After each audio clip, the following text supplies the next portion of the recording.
Hello and welcome. This is a 4-cylinder outboard I'm working on, and I find myself in need of a fuel manifold, a way to connect these hoses to this fitting. And the primer that goes over here, so really we need 3, but we'll deal with that later. So let's take to eBay real quick. So here's what we need. Item number 15. Part number 390465. Come over here to eBay, search Evinrude 390465, and we're greeted with these long ones. These long ones here are for a V6. I think they come out of the same mold, so I think they have the same part number on the bottom half, which is why you see these listed as 390465 or 390466. I think it depends on if it's the full or the half. But anyway, I think that's why we have the part number. We have one here, brand new, $200. Another V6, another V6, another V6, another V6. We have this one here. So this is the one I have currently. It's made for a VRO, so the fuel line comes in from the top and feeds it. It just doesn't work. So can't use that one. We need this $200 one. $200 is a lot of money, especially on something that listed for $2.85. However, that was in 1981, as you see. Supply of these is long dried up. The other concern I have is this thing is over 42 years old at this point. This thing is old. How much life does it really have left in it for $200? I found another one. Not this one, that one. This looks, if you notice, we have our 90-degree fitting down here, which is what we need. Fitting at the bottom and a fitting at the top, but we don't have a fitting on the side. What I think this is a broken V6 manifold where it's only the bottom half, not the top. Like,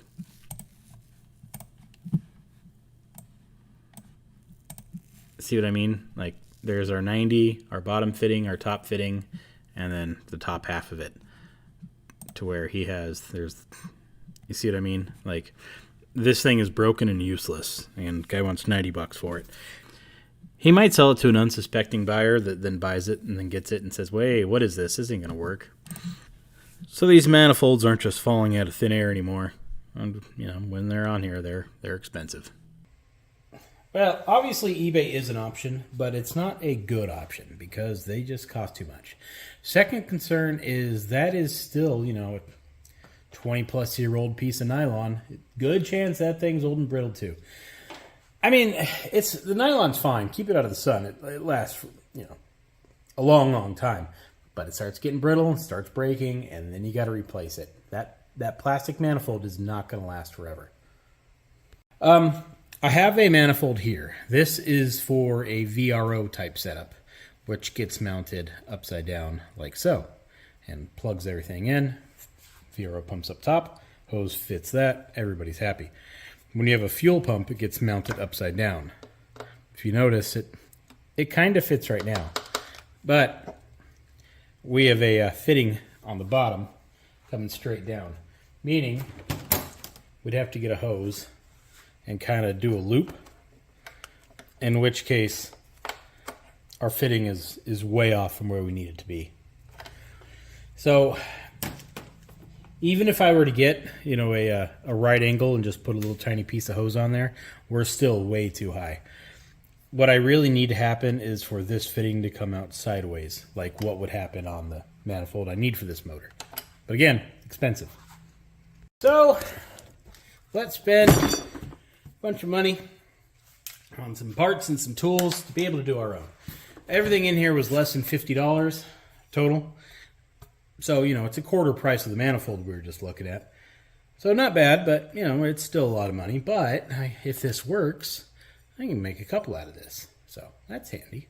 The plan is to use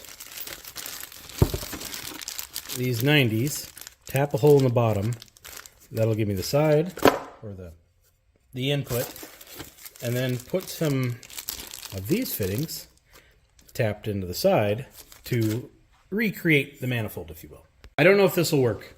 I have looks like, 1/8 inch, 3/16. Let me measure it. All right, it's an 1/8 inch wall. a 5/16 ID and a 9/16 OD on the tube. The reasoning for this, I needed the thickest wall possible to be able to fit, in order to be able to accept a fitting into the side of the pipe. The other thing is I needed a small hole because I needed that hole smaller than the drill bit I'm going to need to tap it. So this is just smaller than the drill bit. So that means I can put a hole through it and I can tap it to the fitting on the bottom. Should be without any issues. One concern that I'm having is if I'll have enough thread engagement into my hole for this to actually work. We're going to find out. I don't know if this will work. You may be saying, why didn't you just get a solid piece of aluminum? I meant to order one as a backup in case it didn't work. If this doesn't work, I'll order one. Unless you have a machine shop set up, drilling a straight hole through a solid piece of material is pretty hard to do. And I wanted this as straight as I could. Ideally, I would have a tiny hole, which I could then use as, a pilot hole to enlarge with my drill bit. This was the smallest hole I could find. So, yeah, that's where we are. Would like it smaller with thicker wall, but this is a close compromise. If it doesn't work, we'll retry it with a solid piece of material, but let's hope it does. First thing I want to do is enlarge the hole to the proper size. This may not be easy.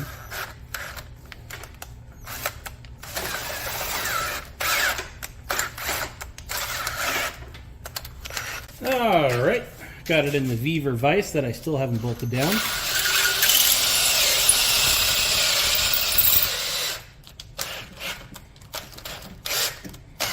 Alright, so let's run a 1/8 inch NPT tap into the bottom. Shouldn't be too difficult. Nice thing here is it's going to be very hard to break my tap, considering holding this pipe is incredibly difficult, and my jaws just rotate if the torque gets too much. Alright, I used my old drive shaft holder to hold it for me. Worked great. This is what I got so far. If you can see it. They're, I don't know, 1/4 to a 1/2 inch in.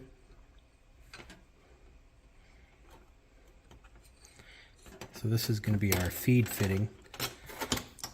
And it binds up pretty tightly. I think I might need to go deeper with the tap, but I don't want to,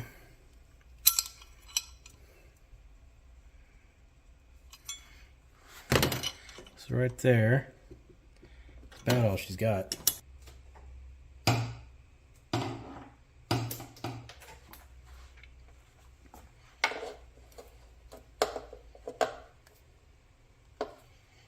Alright, so that'll sit about there.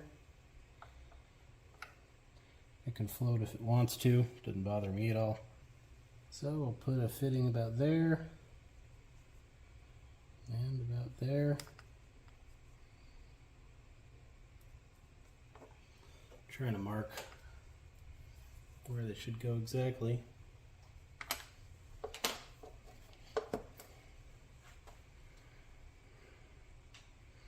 So I put 2 half lines right there, so it's basically just center line along this. Now comparing where I think I want it to where these are, they're pretty spot on.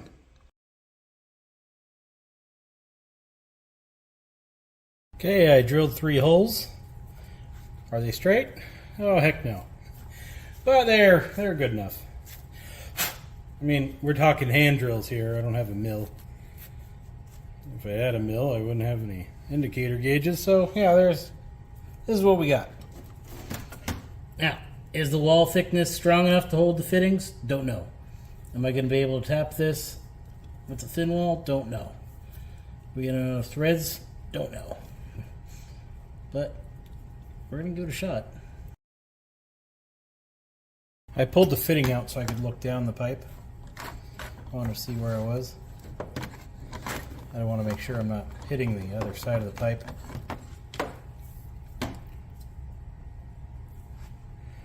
And I'm halfway through the inside of the pipe, so we can do some more cutting.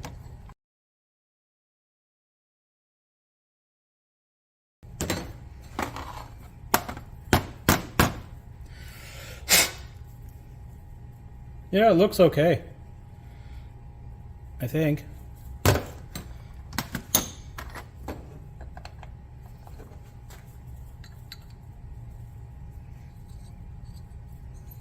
Okay. It goes in. Okay, I messed up the tapping. I drew a line which probably isn't straight. I'm going to try to use this tapping block that isn't going to work to center my holes. Alright, my homemade flute's looking a little better. I don't know if it's good, but I mean, it ain't bad. Okay, the brass fitting, not so nice. The plastic fittings, beautiful. Alright, I've trimmed it down. I'm going to thread this in to act as a holder for me. Yeah, well, should work. The fitting is on the bottom.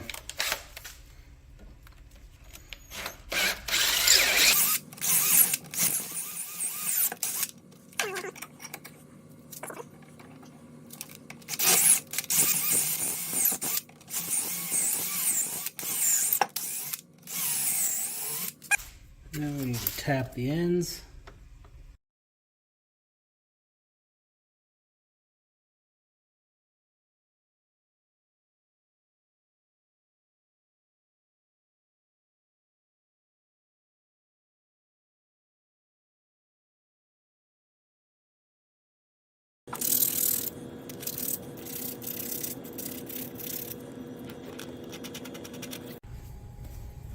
So I sanded and washed it a little bit. That's what I got so far.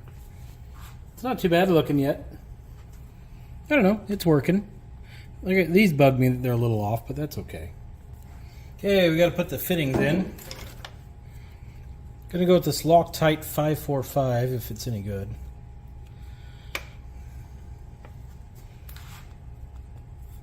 And if I got enough of it.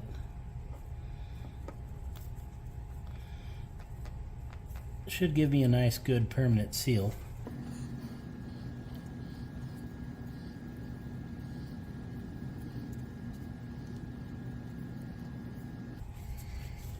Okay, first one is in. Getting the excess of this stuff off there.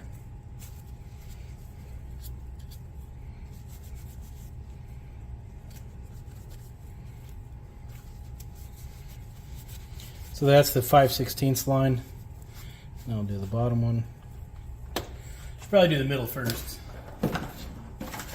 which is the 5/32 seal fitting.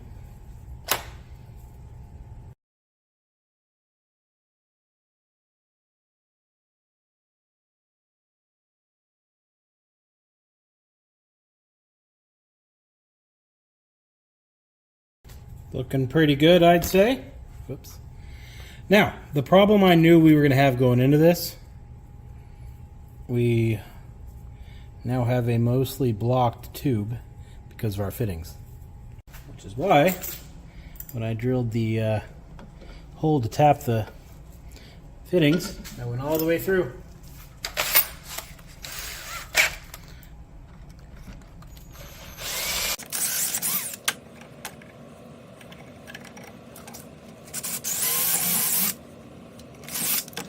We now have a seamless transition through our pipe.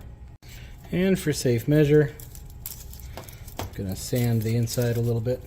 Alright, hit it with some 220, then finished off with some 1000 grit, and we are looking quite nice inside of that tube. Okay, we're gonna put the bottom fitting in now. If I got any more of this stuff, there we go. I'm a little off when I tapped it. I was a little crooked. That's why it's going in a little weird. It'll go in. Results could be better. And there it is. Not the best of fittings. I mean, that's pretty off. You know, I mean, that could be straighter, but yeah. For, you know, the second attempt, it's not bad. Let's give it some paint. Get it looking a little more official. And one short bench cleaning and paint job later, there it is. I got some fingerprints all over it, ignore those, but yeah, it looks a little better. I'll paint it, huh? Now, before we go and test it, there's something we should talk about, and that is these fittings. This 5/16 brass fitting, I think it's an American made, thus it is actually 5/16. These plastic fittings, this one and this one, they are marketed and sold as being 5/16 fittings. However, they are not 5/16 fittings. The same with this little guy. It should have been at 5/32. That is not the case. This is an 8mm fitting. This is a 4mm fitting. And here's the decimal equivalent to what we're looking at. 5/16 is a 0.3125 inches. 8mm is 0.314 and some change, rounded up, 0.35. So it's, you know, just a couple of thousandths larger, which usually wouldn't be a concern, especially on nice, soft, pliable, you know, rubber. You can get it on there without any issues. It might be a little tight, but you can get it on there. Unless you're talking about a nylon reinforced braided hose, such as the ones that we deal with on these motors, that ain't going on that fitting. That is just too big, too much of a difference for this to squeeze over. You could probably get it on, put some oil on it, force it. You could probably get it about halfway before it locks up on you and you're not pushing it anymore, nor are you getting it off. The brass one, not a problem. It slides right on. The brass one is a true 5/16. Now the same goes for the 5/32 fitting. It is a 4mm. 5/32 to 4mm, 0.15625. 4mm, 0.15, and rounded up to 8. Again, a couple of thousandths bigger. However, we don't have that nylon liner on the smaller hose like we do on the larger hose. So the smaller hose can actually fit on there without really any issue. So we're fine there. The 8mm, not going to happen. But we got a workaround for that.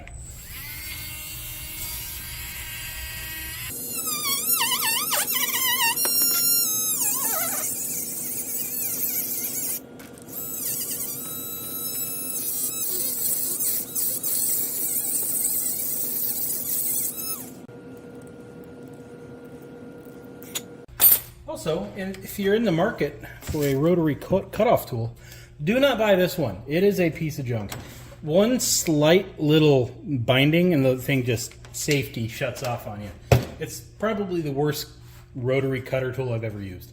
It was on clearance at the depot, so I bought it. It was like 10 bucks.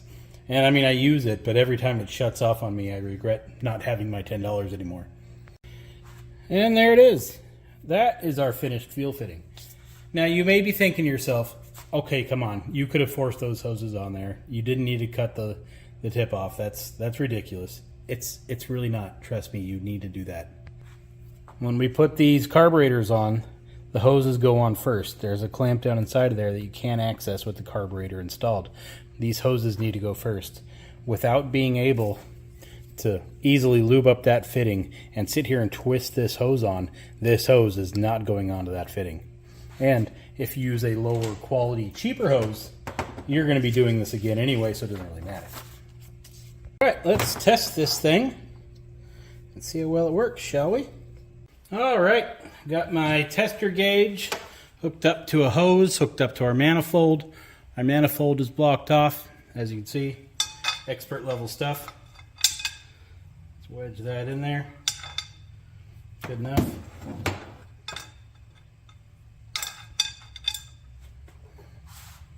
Yeah, you should be able to see the gauge, huh? All right. 25 psi. Now, our fuel system on these engines, usually that pump's running about 3 to 5 psi.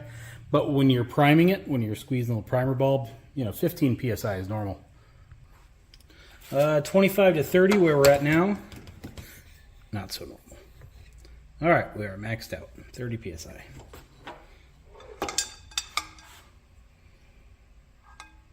Looks like we got a leak at the end of our cap there.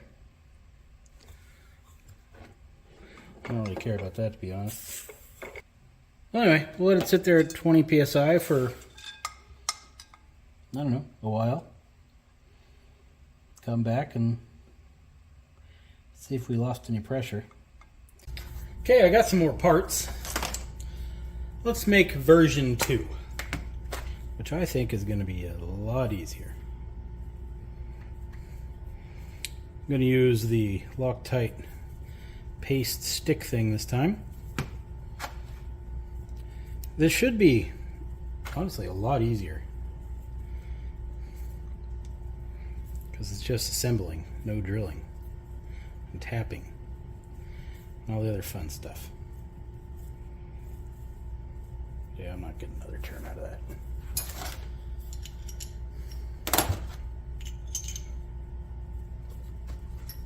Oh, I might get another turn out of that. I should probably try. It's pretty loose right there. Oh yeah, I can. Perfect.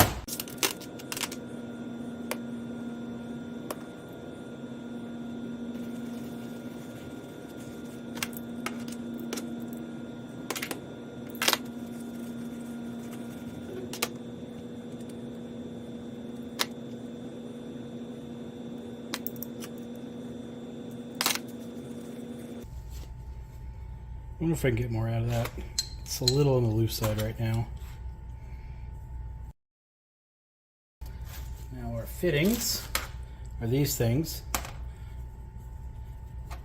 thought they were going to be brass. These came from McMaster. This is naturally, as discussed previously, an 8mm. But it being a single barb without much of a lip, it should work fine.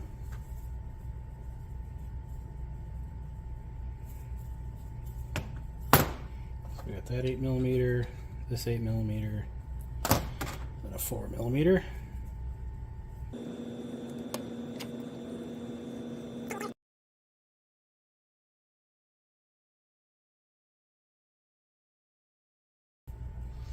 Good enough. Okay, version 2 is done. Paying it up. I'm wearing gloves because I'm too impatient to let the paint fully dry, and I don't want to get fingerprints on my part. Now, before I do a project like this, I scour the internet looking for other people that have had this problems and what they've done to solve it. And I didn't really do that this time because I've already seen what other people recommend. The problem is they recommend using an air manifold, which is this, to duplicate basically this. So basically, instead of using the aluminum Piper manifold, use an air manifold here. It's big, it's heavy, it's bulky, and the hole spacing isn't right. There's just, I don't see why anybody would think this would be a good option. I've seen it mentioned a couple of times saying that people have done it, but I've never actually seen pictures of one actually installed, because I think they realize that this is just too big and too silly. Yeah, I guess if you got some right angle brackets or some right angle fittings, I don't know. No. I do like this because of how it looks. It looks closer to what the factory would have used. However, I can't get over the concern of how many threads are actually inserted into the tube. I know it's only hanging on by, 2 or 3 threads, maybe 4. There's just not that much engagement. I'm sure this would work fine, and it doesn't weigh very much. But now that this is done and looking at it, granted it's a lot heavier, it's going to last, I think, a lot longer than this one will. And it's full metal fittings instead of plastic ends. Granted, these are replaceable, just not easily. These easily replaceable. So, yeah, I think this is a better option, and I think I'll be doing this. Which way would you go about this? Let me know in the old comments below. I'm thinking number 2, but I'm not against number 1, but since I already made it, I'm going with number 2. But again, let me know what you think. So let's get a hose on here. get some hose clamps, get it put on.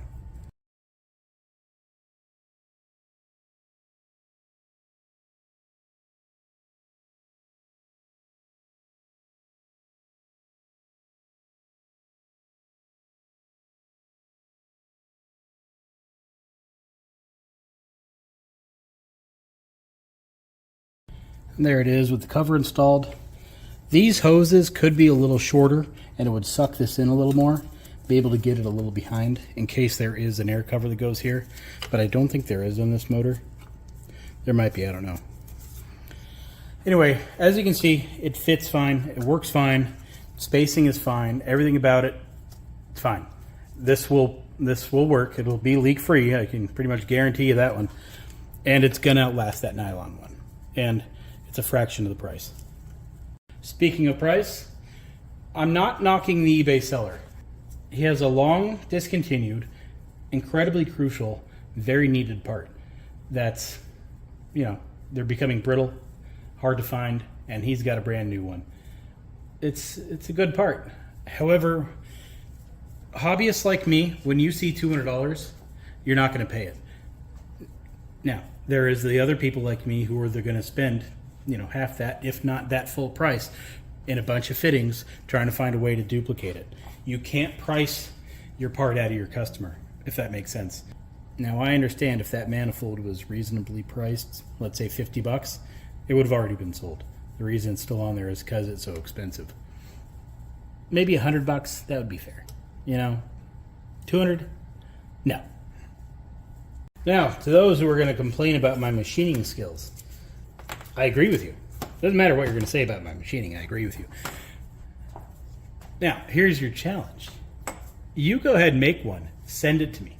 I will then compare it to what I made and see how much better it is. I'll probably put my address below, so yeah. If you accept my challenge, let me know.